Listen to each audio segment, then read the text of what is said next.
The Gaselee Expedition was a successful relief by a multinational military force to march to Beijing and protect the diplomatic legations and foreign nationals in the city from attacks in 1900. The expedition was part of the War of the Boxer Rebellion. Background: the Boxers were an anti-Christian, anti-foreign rural mass movement.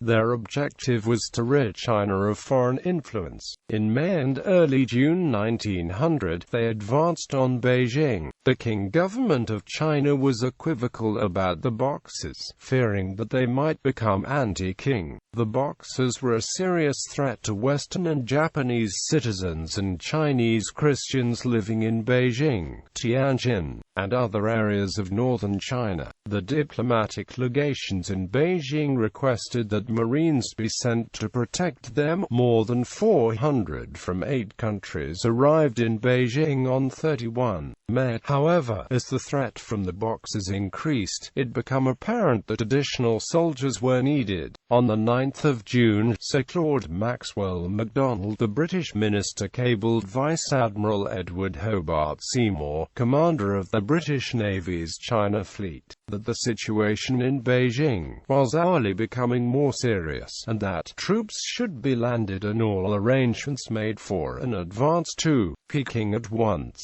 On receipt of MacDonald's message, Seymour assembled within 24 hours a force of more than 2,000 sailors and Marines from Western and Japanese warships and prepared to embark for Beijing from Tianjin, 75 miles away, by train. His force consisted of 916 British, 455 Germans, 326 Russians, 158 French, 112 Americans, 54 Japanese, 41 Italians, and 26 Austrians. Seymour's chief of staff was Captain John Jellicoe.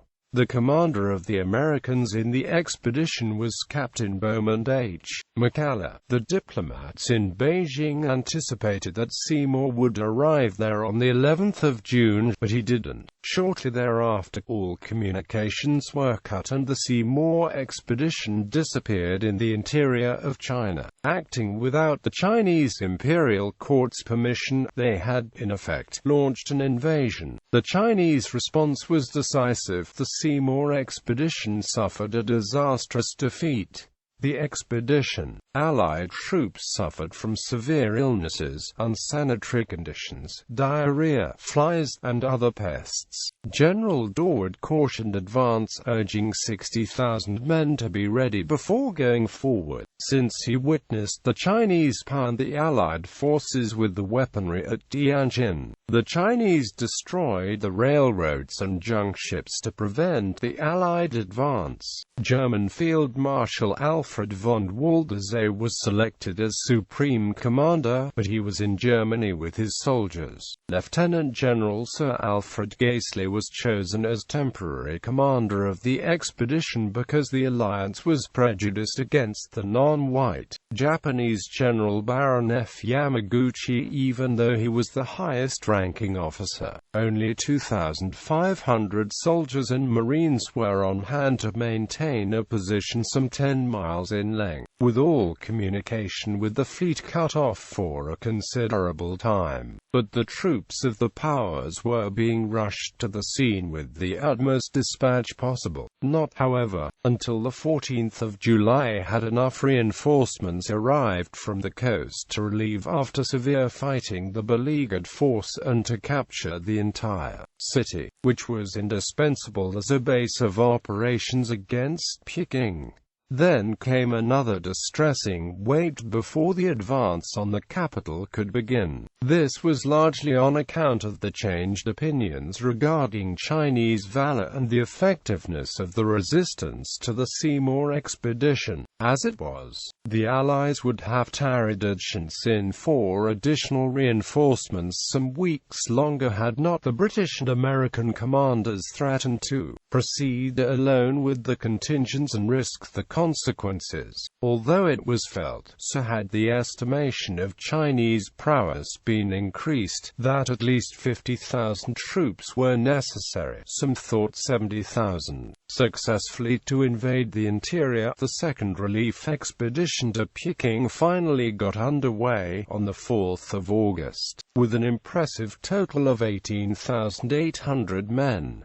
This number included 8,000 Japanese, 3,000 British, 4,500 Russians, 2,500 Americans, and 800 French. The Germans were unrepresented, as it was judged best to reserve some strength for Kiaochao and the coast. The expedition consisted of an unknown number of Germans, Austrians, Italians, 900 British troops, 1,300 Indians, 200 Chinese collaborators from the Vaiwei Regiment under direct British command, 2,000 American troops, 1,200 French, 3,000 Russians, 9,000 Japanese, 25,000 Russian and Japanese garrisoned Taku and Tianjin, and so did not participate in the expedition. Most French infantry were from Indochina. The 1st Chinese Regiment, which was praised for its performance,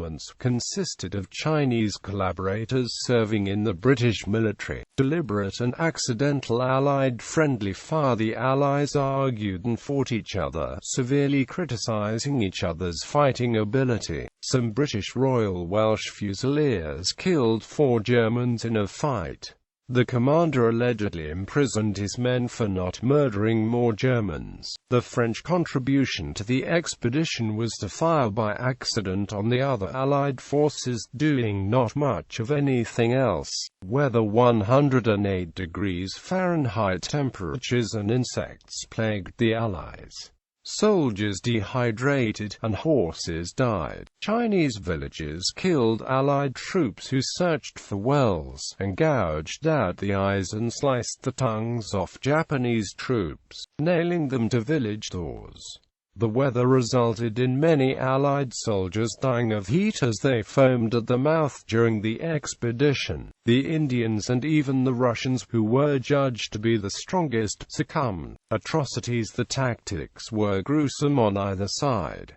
By this time, each side had heard reports of the atrocities committed by the other. Foreign newspapers printed rumors and third-hand reports. Some turned out true. Witnesses reported that the Allies beheaded already dead Chinese corpses, bayoneted or beheaded live Chinese, and raped Chinese girls and women. The Russians and Japanese were both especially noted for their atrocities by the other Allies.